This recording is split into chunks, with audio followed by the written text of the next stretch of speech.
Hey everyone, welcome to Dr. Frank's Finance World. I'm Dr. Frank.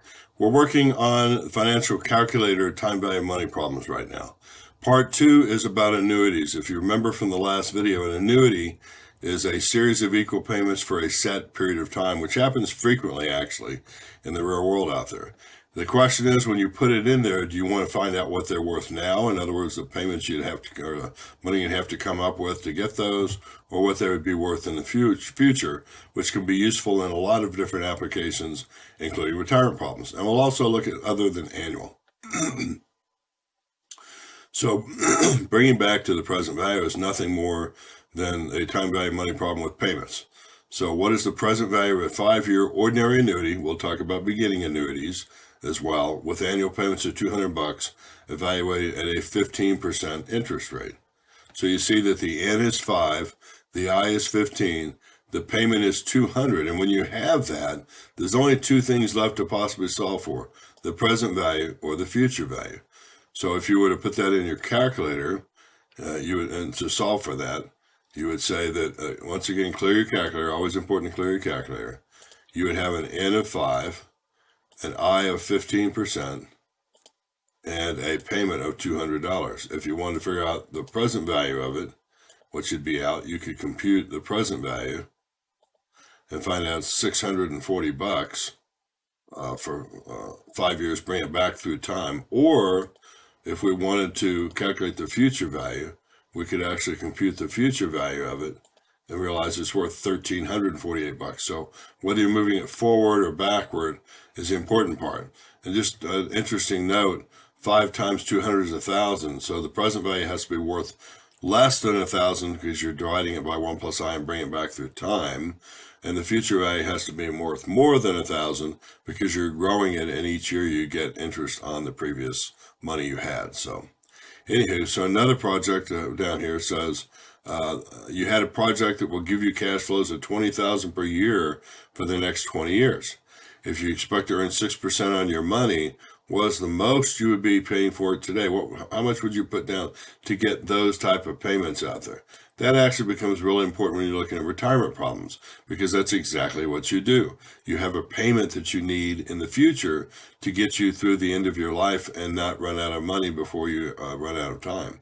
So this is an important one out there as well. If you put this into your calculator, what you would get is, and I'm going to do what's important first, which is to clear my calculator. Just for fun, I'm going to clear it twice. And we have an N of 20 and an I of 6%. It's going to double or halve every 12 years, right? And we're putting in $20,000 payments. So it's positive. The payments we'll be getting is $20,000. What would that cost us today? $229,398. In a retirement problem, if you were expecting to live for 20 years on $20,000, that means that's how much you would have to start retirement with to get $20,000 payments for 20 years if you could get 6% on your money. So you can see there, we're figuring out a lump sum at some point in time in the future that is an important number to many of us. Here's the interesting question. If instead of 6% we could earn 10% on our money, and we were to calculate what that you'd have to pay for it today, now the $230,000 becomes $170,000. So it matters quite a bit what you can make on your money in life, both going to retirement and in retirement. 10% would be a lot in retirement because most people don't want to take that much risk. But at any rate, just another thought. So carrying forward to the future value, what's the future value of a 5-year ordinary annuity with $200 payments evaluated at 15%? And we could put that in there as well. Always, more problems is always good, right? So clear it out. A future value of a 5-year ordinary annuity, and with annual payments of $200 evaluated at 15%. So $200 is the payment, and 15% is the I. Then we can figure out. I'm sorry, I put that as present value, didn't I? So $200 was actually the payment. And then we want to find out what would be the future value out there. We compute the future value and find out, like we did in the last one, was worth $1,384. How much would $2,000 per year for 45 years be worth? Now we're starting to look at, you can sort of sense the retirement problems out there, because you put so much aside, $2,000 a year for 45 years, trying to see what lump sum you would have in the end. And so that would be, you're earning 8% interest on it. So 45 years is make sure I was clear. 45 is the N, and 8% I believe was the I. $20,000 is how much we're putting in. Nope, my bad. Go back on that. Clear. $2,000 is what we're putting in. And since we're putting it in, I'll put a negative in front of it. And what would be worth at the end of 45 years? Worth $63,000 out there, I think. I'm going to redo that probably just to make sure I got it right. 45 was the I, 8% was the N. 45 is the N, 8% is the I. Done too many problems, right? $2,000 is the payment. And when we compute the future value, yeah, I thought it was wrong. It's $773,000. This is emphasizing to you the importance of putting in money your entire life. I put 45 years because that's about equivalent to somebody's work life out there. If you put, $2,000 a year, was that $175 a month or whatever? For 45 years, you would have $773,000. And based on the previous problem, that would actually net you probably around $60,000 a year for the rest of your life if you could do that. So the interesting thing is we went in at, I think we went in before at 8%. What if you could earn 10% on it? So I'm not going to clear because all I want to see is what it would be worth if I actually made 10%. And now when I compute the future value, you can see it's worth $1.5 million. So taking that extra 2% risk on your money means you'll have twice as much money. And now you would probably be able to take easily $80,000 a year or more out, and that would make a very nice retirement for you, at least for if you only live 20 years in retirement. So statistically, by the way, hate to give you the news, that's about how long you live if you make it to 65, for males especially. So time value annuities other than annual. Suppose you have the opportunity to make an investment in a real estate venture that expects you to pay investors $750, you in other words, at the end of each month for the next 8 years. You believe that a reasonable return on your investment is 17% compounded monthly. How much should you pay for the investment? So let's do the N, the I, and all that. So in this case, the N is 8 years. You have an I of 17%, but it's compounded monthly, so your N, your I, and your payment. There's the present value, and there's the payment here that you actually had of $750 is already in monthly. So this is monthly already. Converting this to monthly is dividing that by 12. Converting this to annual or monthly is multiplying it by 12.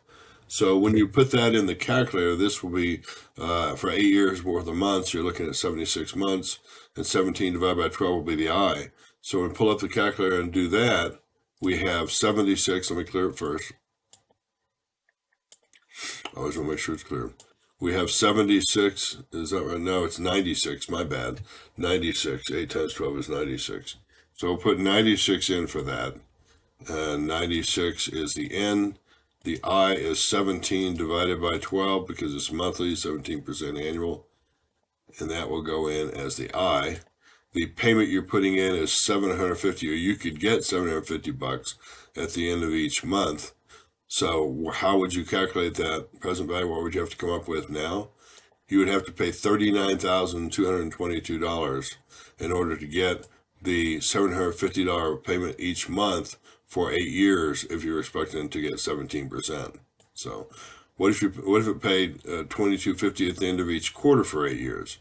So what that would look like, you'd still have an N would be equal to 8, but it's quarterly now, so multiplied by 4 is 32. And the I is still the 17% divided by 12, or I'm sorry, divided by 4, because it's quarterly.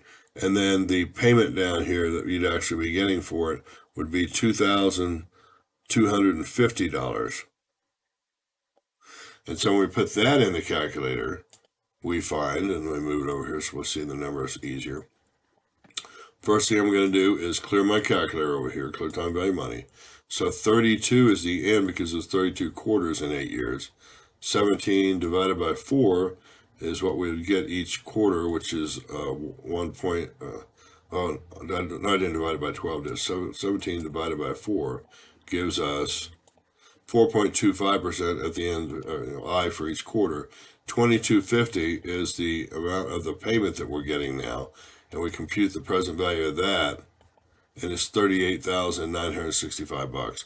It's actually you're paying a little less because you're getting the payments less often and you're not getting the multiplicative time value money of it. But regardless, I want to give you a problem where you had it both in monthly and in quarterly just to see how you would calculate that on using a calculator.